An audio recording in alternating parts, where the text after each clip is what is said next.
तोता और रानू चिड़िया सुबह से बैठे हुए थे। तोते भैया अब चलें, ये किसान तो घर जाएगा नहीं और ना ही हम किसान की मकई खा सकते हैं।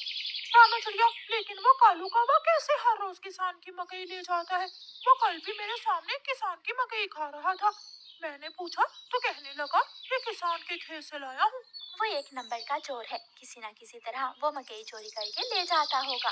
किसान खेत में काम कर रहा था और चिड़िया और तोता बिना मकई खाए ही जंगल वापस चले जाते हैं।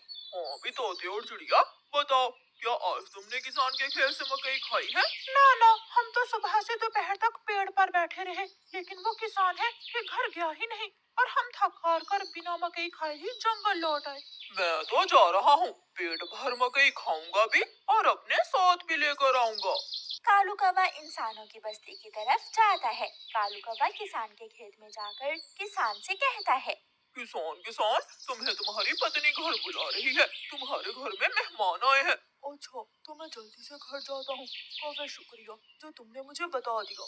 किसान अपने घर चला जाता है और कौवा मजे मजे से किसान के खेत से मकई खाने लगता है। नहीं, मैंने तो आपको नहीं बुलाया। क्या मेहमान नहीं आए थे? तो फिर उस काले कौवे ने मुझसे झूठ क्यों बोला? कौवा झूठा है, मैंने तो उसे नहीं भेजा। कौवा पेट भरकर मकई खाता है और कुछ मकई अपने साथ लेकर वापस जंगल लौट जाता है। कौवे कौवे, एक मकई का भुट्टा मुझे भी दे दो। ना ना, मैं तो मकई का भुट्टा किसी को नहीं दूंगा, बहुत मुश्किल से लाया हूँ मैं। कौवा चिड़िया के सामने बैठकर मकई का भुट्टा खा रहा था और चिड़िया के मुंह में पानी आ रहा था।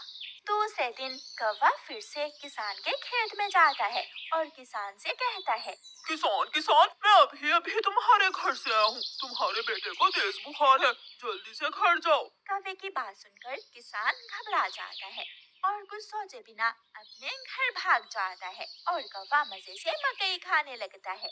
कहाँ है मेरा मुन्ना? मुन्ना तो बाहर खेलने गया हुआ है। क्या मेरा मुन्ना ठीक है? हाँ हाँ, मुन्ना तो बिल्कुल ठीक है। तो फिर इसका मतलब आज फिर उस शरारती कौवे ने मुझसे शरारत की है। उसने मुझसे कहा कि मेरे मुन्ने को बुखार है, मैं जल्दी घर जाऊं। वो कौवा जरूर आपको घर भेजकर खेत से फसल खाता होगा। मैं कल देखूंगा वो कौवा कैसे मुझे उल्लू बनाकर मेरे खेत से मेरी फसल खाता है। कौवा जंगल जाकर बहुत खुश था। वो जो मकई अपने साथ लाया था वो तोते और कबूतर के सामने बैठकर खाता है। वाह वाह, मजा ही आ गया, ये मकई तो बहुत स्वादिष्ट है। यार कौवे, थोड़ी सी मकई मुझे भी दे दो। हाँ ठीक है, अगर तुम मेरे घर का काम कर दो तो मैं तुम्हें भी मकई दे सकता हूँ। मैं भी करूँगा, मैं भी कभी आपके घर का सारा काम करूँगा, मुझे भी मकई दे देना। ठीक है, तो फिर जल्दी से मेरे साथ आ जाओ। कौवा कबूतर और तोते को अपने घर ले जाता है। तोते, तुम जल्दी से मेरे घर की सफाई सुथराई कर दो और कबूतर तुम जल्दी से मेरे सारे बर्तन धो दो, फिर मैं तुम दोनों को मकई दूंगा। फिर कबूतर अपने काम में लग जाता है और तोता कौवे के घर की सफाई सुथराई करने लगता है। दोनों अपना अपना काम खत्म कर देते हैं। कौवे, मैंने काम कर दिया है, अब मुझे मकई दे दो। मैंने भी काम कर लिया है, मुझे भी मकई दो। कौन सी मकई? चलो भाग जाओ यहाँ से तुम दोनों, मैं तुम्हें कुछ नहीं देने वाला। तुम धोखेबाज हो, तुमने धोखे से हमसे अपना काम करवाया और अब हमें भूखे ही भेज रहे हो। कबूतर और तोता वहाँ से चले जाते हैं। कौवा हर रोज की तरह अगले दिन भी किसान को पागल बनाने के लिए किसान के खेत में चला जाता है। कौवा किसान के पास जाता है और किसान से कहता है, किसान किसान, मैं अभी अभी देख कर आया हूँ, तुम्हारी गाय जंगल की तरफ जा रही है, शायद उसकी रस्सी टूट गई होगी। मेरी गाय को तो शेर खा जाएगा। कौवे, मैं जल्दी से जाकर अपनी गाय को बचाता हूँ। किसान वहाँ से जाता है, लेकिन आज किसान थोड़ी दूर जाकर पेड़ के पीछे छुप जाता है। कौवा किसान के खेत में जाकर मकई खाने लगता है।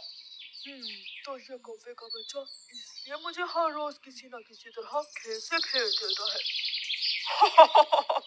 जब तक मेरे पास बड़ा दिमाग है, मुझे किसान की फसल खाने से कोई नहीं रोक सकता। किसान के पास बंदूक थी। किसान बंदूक चलाता है और गोली सीधी जाकर कौवे की टांग पर लगती है। कौवा बहुत मुश्किल से वहाँ से भागता है और किसी न किसी तरह अपने जंगल वापस पहुँच जाता है। वो अपने घर के बाहर आकर गिर जाता है। हाय, मर गया, मर गया।